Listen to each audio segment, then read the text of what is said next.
If you think Sunday service is the scariest part of church, think again.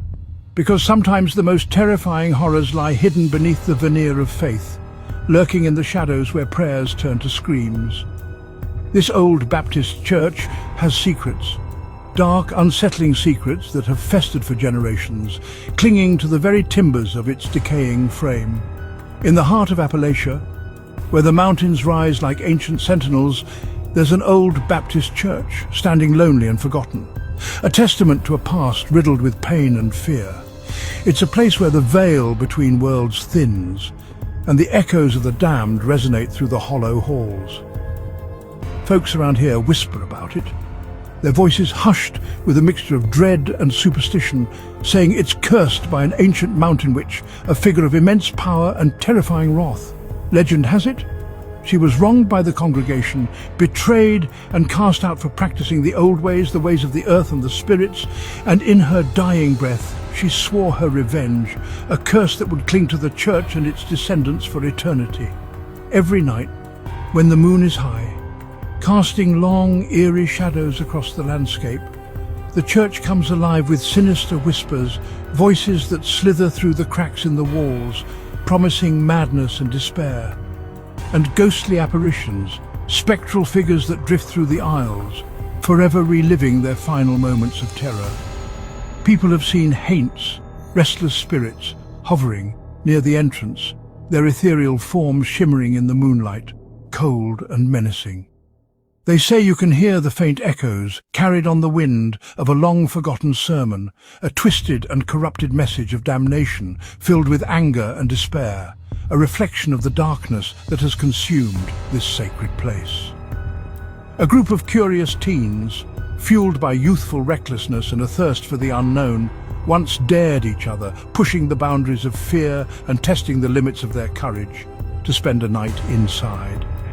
Armed with flashlights, their beams cutting through the oppressive darkness and bravado, masking the growing unease in their hearts, they stepped into the dark, crossing the threshold into a realm of unimaginable horror, creaking sanctuary.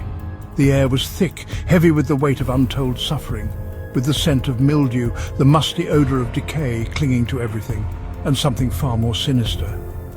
As midnight struck, the witching hour, the temperature plummeted, a bone-chilling cold that seeped into their very marrow.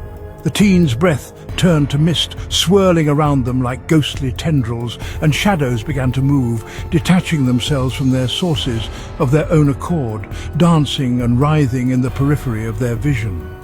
Suddenly, a figure emerged, materializing from the deepest recesses of the church, from the darkness, a shape that defied logic and reason. An old woman, her face etched with the pain and bitterness of centuries, with hollow eyes, burning with an unholy light, chanting in an ancient tongue, a language of forgotten gods and forbidden magic. The teens tried to flee, their hearts pounding in their chests, adrenaline coursing through their veins, but the doors slammed shut with a deafening boom that echoed through the sanctuary, trapping them inside, prisoners in a nightmare they could not escape.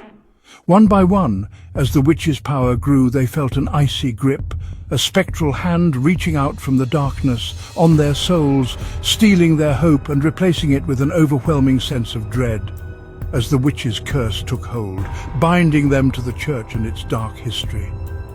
By dawn, when the first rays of sunlight pierced through the stained glass windows, they were found huddled in the pews, their bodies trembling uncontrollably, eyes wide with terror, reflecting the horrors they had witnessed, unable to speak, their voices lost in the abyss of their fear, of what they had witnessed, forever scarred by the unspeakable evil that resided within those walls. The church remains, standing as a silent sentinel, a chilling reminder, a stark warning to those who dare to trespass, of the dark forces, the malevolent entities that dwell within, that linger in the Appalachian night, waiting for their next victims. So next time you're tempted, drawn by the allure of the supernatural, to explore the unknown, to delve into the mysteries that lie hidden in the shadows, remember the cursed Baptist church and think twice. Some stories are best left untold, some doors are best left unopened, and some places are best left to the darkness.